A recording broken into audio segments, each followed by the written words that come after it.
Electronic এবং print মিডিয়ার সম্মানিত সংবাদকর্মী ভাই এবং বোনেরা, আপনাদের সবাইকে জাতীয় নাগরিক পার্টি এনসিপির পক্ষ থেকে এবং এনসিপির সংস্কার বাস্তবায়ন কমিটির পক্ষ থেকে আমরা শুভেচ্ছা জানাই।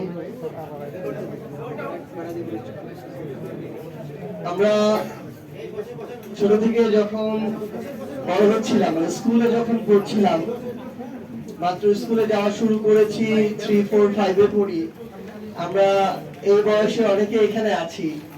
তো তখন 2006 সাল শেষ হলো আর কি। 6 সালের পর থেকে 26 সাল মধ্যবর্তী প্রায় এই 20 বছরে আমরা বিএনপির শাসন দেখি নাই। বিএনপি কেমন, কিভাবে তারা দেশ চালায়, সরকার পরিচালনা করে, এগুলো আমরা আওয়ামী লীগের মুখে শুনেছি, এগুলো আমরা মিডিয়ার কল্যাণে শুনেছি, এগুলো আমরা বিভিন্ন বইয়ে পড়েছি।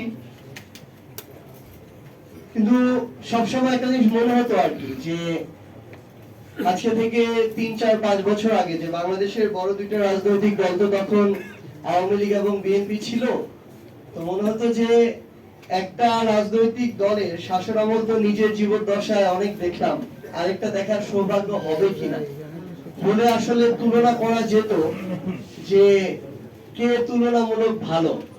কিন্তু এখন দিনে দিনে বিএনপি তাদের কাজের মধ্য দিয়ে এটা প্রকাশ করছে যে তাদের যে আসলে অবস্থা, এই অবস্থা এটা তুলনা করার না যে কে কার চেয়ে ভালো, বরং এটা তুলনা করা কিছুটা যেতে পারে যে কে কার চেয়ে বেশি খারাপ। আমরা সেদিন সংসদে একটা অপচেষ্টা দেখেছি এবং এই অপচেষ্টার একটা ডকুমেন্ট ও ভিডিও আকারে পরবর্তীতে সামনে এসেছে। আমাদের কয়েকজন জুলাই যোদ্ধা ভাই সেখানে বলছিলেন যে আমরা বিএনপির জুলাই যোদ্ধা দেখে আমরা ঠিক মতো আমাদের সুযোগ সুবিধাগুলো পাইনি। এর মধ্যে দিয়ে আরেকটা জিনিস আমার এসেছে, যেটা সোশ্যাল মিডিয়া একটু ভিন্নভাবে প্রকাশ করা হচ্ছিল, যে জুলাই যোদ্ধা এবং শহীদ পরিবারের সাথে জুলাইয়ের নেতৃত্ব দানকারীদের বাকবিতণ্ডা। তো পরক্ষণে ওই ভিডিওটা যখন আসে, তো আমরা বুঝতে পারি যে বিএনপির চিন্তা ভাবনা এবং চেষ্টাটা এখন এতটাই অপচেষ্টার দিকে গিয়েছে যে বিএনপি পন্থী কিছু সিলেক্টিভ জুলাই যোদ্ধাকে আমন্ত্রণ জানিয়ে তাদের সাথে অন্য রাজনৈতিক দলের কিংবা এনসিপি কিংবা বিরোধী দলের নেতৃবৃন্দদের একটা অস্বস্তিকর পরিবেশ তৈরি করার পর্যন্ত তারা হীন চেষ্টা করছে সংসদের মতো জায়গায়।